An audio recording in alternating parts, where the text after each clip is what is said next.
Well, there it is, one of the most famous taglines in video games. Well, it is no longer the 90s, so I guess it's not time for Klax. But it is time to look at the PC Engine version of Klax. The original version of Klax was an arcade game developed by Atari. Not that Atari.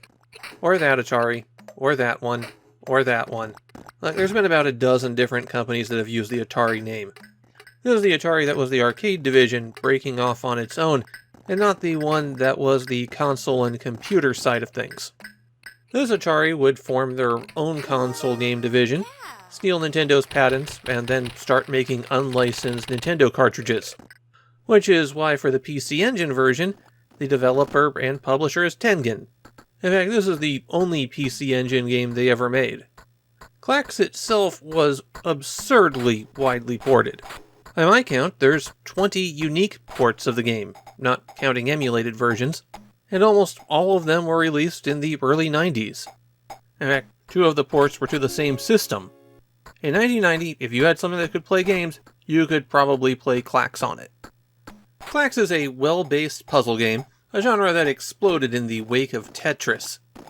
You know you're playing one of these games if you've got a bunch of pieces that you're dropping into a hole and you lose if it fills up.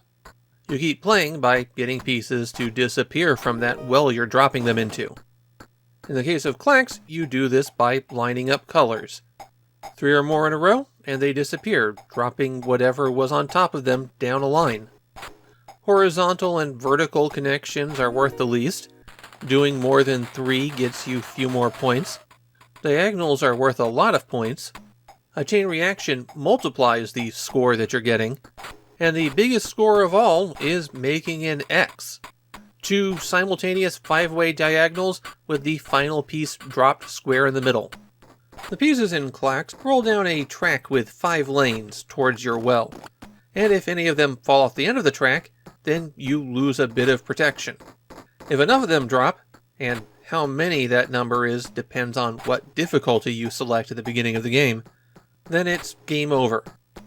To stop that, you have to catch the pieces on a paddle that you are moving back and forth.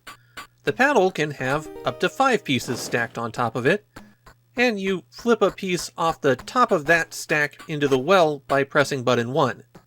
So the most recent piece that you've caught is the piece that goes off first.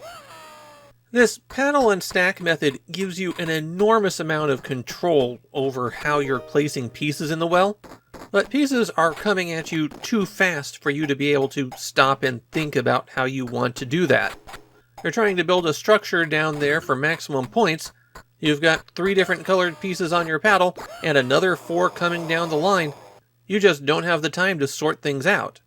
And that's what makes Klax an intense puzzle game. You're juggling 3 tasks simultaneously. The organization of pieces in the well, the stack on your paddle, and the pieces that are coming at you.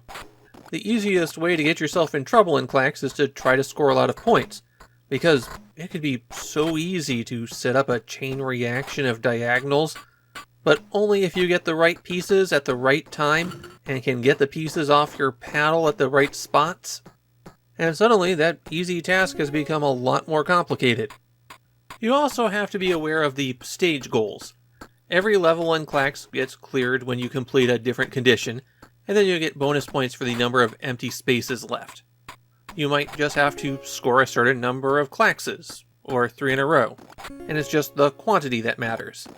You might have to score a certain number of points, in which case you probably are going to want to try to look for bonuses and diagonals. You might have to eliminate a certain number of tiles, and in some cases, only certain styles of Klaxes count when they're removed. For the most part, you can just play well and you'll fulfill these conditions. But you do need to be aware that they exist. Klax has a feature where you can warp ahead and they'll give you some bonus points. This was a common feature in Atari's arcade games at the time.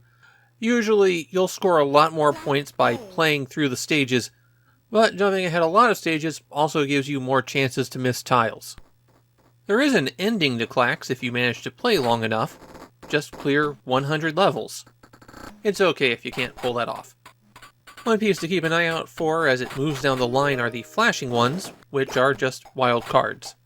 They can act as any colored piece, and as a result can be used in some really big combos. From the title screen, if you hit select, you'll get to the options menu, which is absurdly detailed. If you wanted to control the colors of everything, well, here you go. The one thing that I will point out on this options menu that's really significant is the wave data, because you have the choice of A or B, and that determines which set of 100 levels you play. Wave B seems to be the standard arcade data, and so that's the one I'd recommend using. But there's just two different patterns of play here if you really want them. As far as I can tell, the PC Engine version of Klax has fallen down the memory hole in Japan. Klax itself seems to have a bit of a cult following, but the PC Engine version in particular gets no attention. The very few people I found who had anything to say liked it, and it was well reviewed on release. It's just this version that doesn't seem to get a lot of attention. And I think I know the reason why. As I said, Klax was ported to everything. You could play it on your Famicom, you could play it on your Game Boy, you could play it on any one of your Japanese computer platforms, you could play it on your Mega Drive. So I think that diluted its impact a bit. However, that said, this is an excellent port of Klax. So good that I kind of suspect that they repurposed most of the code from the arcade version.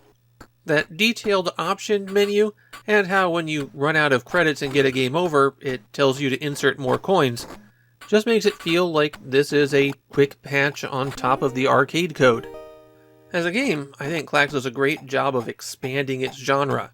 There's a lot of games about dropping things down a hole, but Klax adds the paddle, the conveyor belt, the stacking. It gives you a lot to juggle. The only thing I'd call out as being really wrong with the PC Engine port of Klax is that hideous cover.